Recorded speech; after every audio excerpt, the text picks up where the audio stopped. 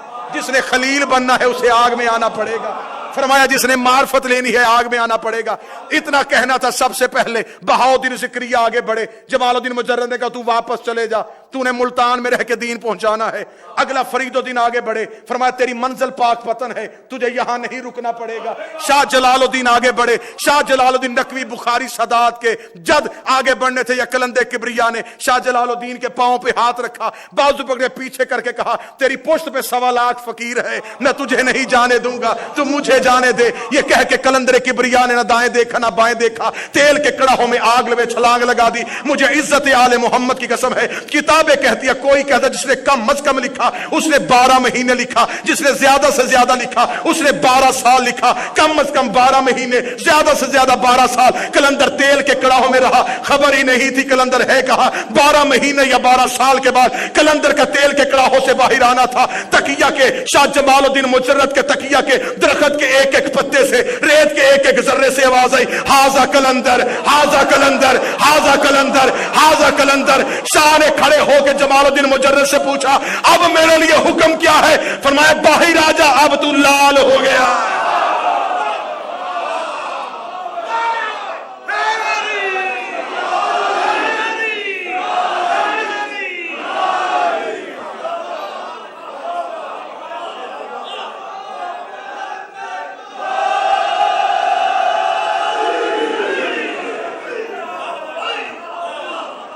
جو بندے ابھی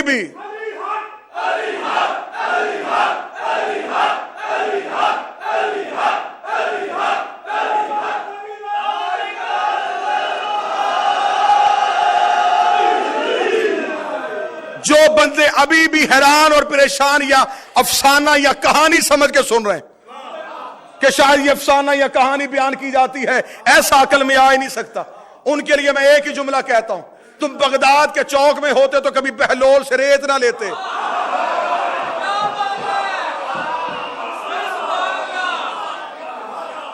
تم کبھی بھی بلال کے روکے ہوئے سورج کو نہ مانتے. یہ ولایت کا اختیار ہے, کبھی وہ نوکروں کے ہاتھ میں دے دیتے ہیں. یہ ان کی اپنی مرضی ہے. میں پاکستان میں ہوں, گاڑی میں نے خود خریدی ہے, چلاتا میرا ڈرائیور ہے, میں مطمئن ہوں, ملکیت میری ہے, اختیار اس کا ہے.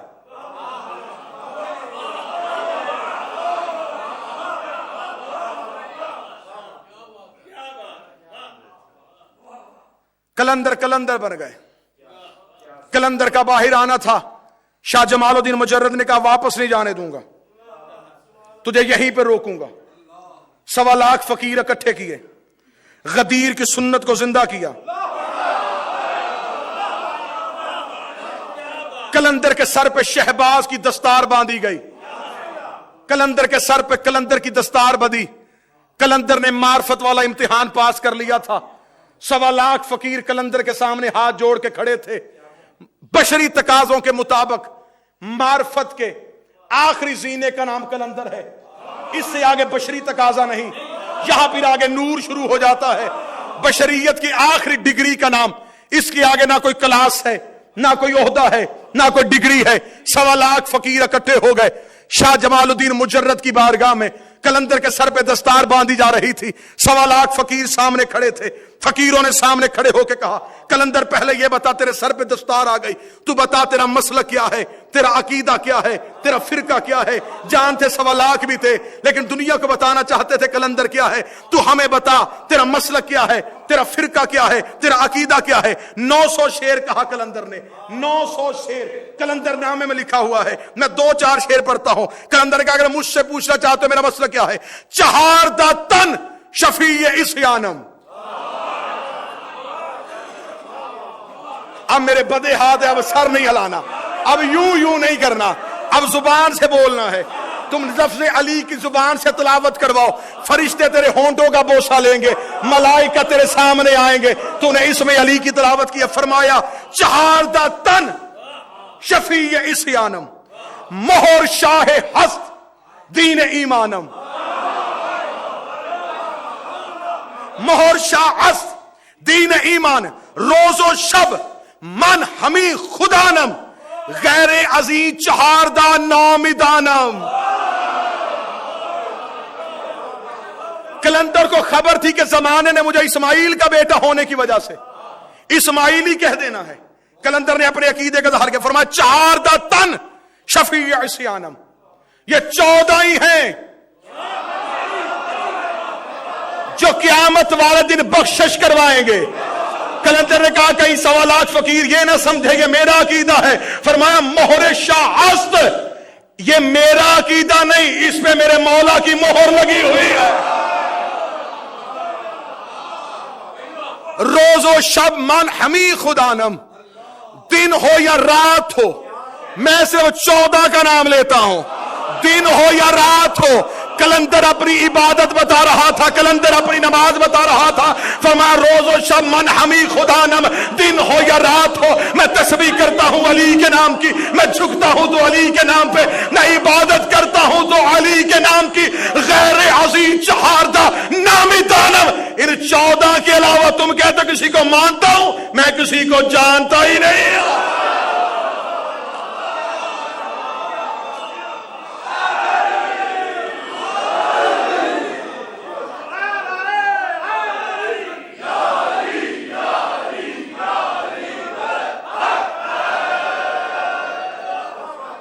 اب جنہوں نے پورا کلندر کے اس عزت اور معرفت کا لطف لینا ہے، سوالات فقیروں کے سامنے کلندر مذہب بتا رہا تھا، کلندر عقیدہ بتا رہا تھا، سوالات سامنے ہاتھ باندھ کے کھڑے تھے، کلندر بتا رہا تھا میری تسبیح کیا ہے، میری عبادت کیا ہے، میرا سجدہ کیا ہے، میری نماز کیا ہے۔ اتنا کہنے کے بعد کلندر نے پہلی پرواز کی، پہلے پروں کا آنا تھا، کلندر کی پرواز شروع ہوئی، کلندر کی پہلی پرواز ہوئی، 1.25 لاکھ نے اوپر دیکھا، کلندر نے کہا حیدریم کلندرم مصطب، اس سے اگلی پرواز آئی، کلندر نے کہا بندہ مرتضی علی ہستم، اس سے اگلی پرواز آئی، کلندر نے کہا ساقی سالکان عرش میدانم، اس سے اگلی پرواز آئی، کلندر نے کہا پیشوائے تمام رندانم۔ کلندر کی عرش کی چوکھٹ پہ کلندر کا سر لگا، کلندر کا عرش کی چوکھٹ پہ جانا تھا، کلندر نے زمین پہ جھک کے دیکھا، نجف میں علی کا روضہ نظر آیا، کلندر کے پر کانپنے شروع ہوئے، کلندر نے پروں کو سمیٹا، زمین پہ غوطہ لگایا، علی کی دہلیز پہ گر کے کہنے لگا سادکور شیر یزدان۔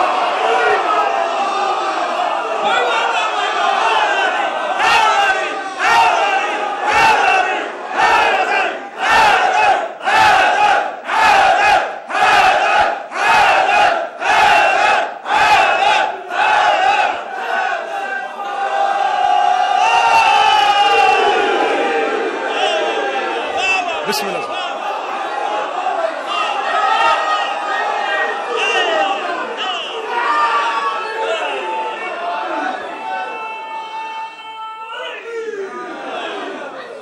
بسم اللہ سرکار، آپ جی حیدری ہوں، کلندر ہوں، مست ہوں، ہادی سالکان عرفانم، عرفان کی دنیا میں رہنے والوں کا ہادی ہوں۔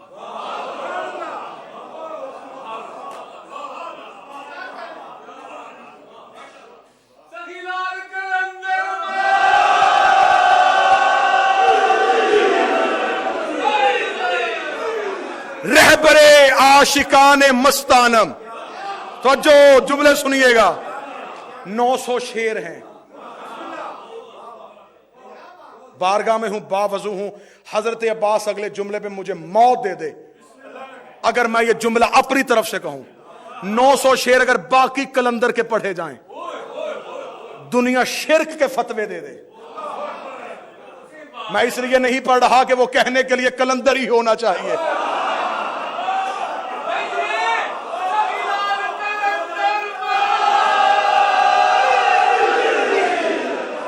بندہ مرتضی علی، میں علی کا بندہ ہوں، میں علی کا عبد ہوں۔ سارا مجمع چپ ہو جائے قبلہ سے، دعا لینے کے لیے فرمایا میں علی کا بندہ ہوں، اس علی نے کہا انا عبد من عبید محمد، میں محمد کا بندہ ہوں. محمد نے کہا انا محمد عبدہ، میں محمد اس کا عبد ہوں. اب قلندر نے اپنی عبدیت بتا کے دنیا کو بتا دیا ہے، اور دنیا والوں تمہاری سمجھ میں علی کا بندہ نہیں آتا، محمد کا بندہ کیسے آئے؟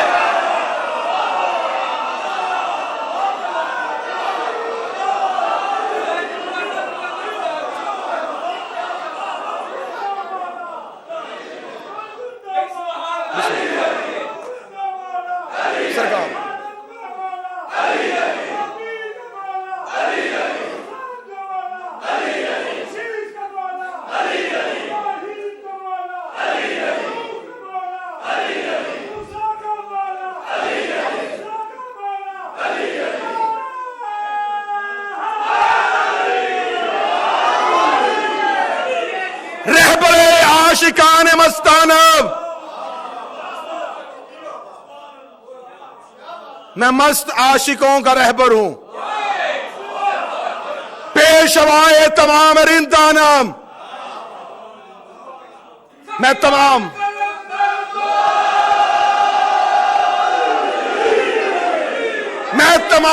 رندوں کا پیشوا ہوں.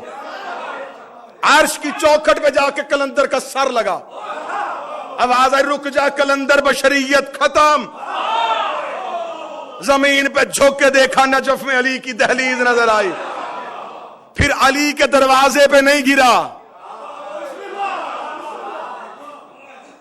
پھر قلندر دہلیزی علی پہ نہیں گرا، سگ کوئے. میں علی کی گلی کا سگ ہوں. ایک فقیر نے کہا گلی کا کیوں ہے، دروازے کا کیوں نہیں؟ فرمایا یہاں آ کے دیکھ، دروازے پہ سلمان کھڑا ہے، ابو ذر کھڑا ہے.